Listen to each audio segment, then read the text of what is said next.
মন্ত্রে যখন এক হবে দুটি মন, একই শুভ দৃষ্টিতে মিলে যাবে দুনয়ন।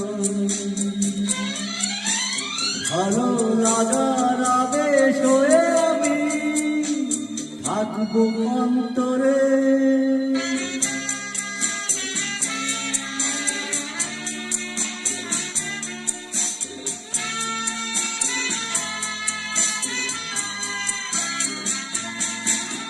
ফুটবে যখন চৈত্র দিনের ফুল, আর সোহাগের নদী ভেঙে যাবে তার ফুল।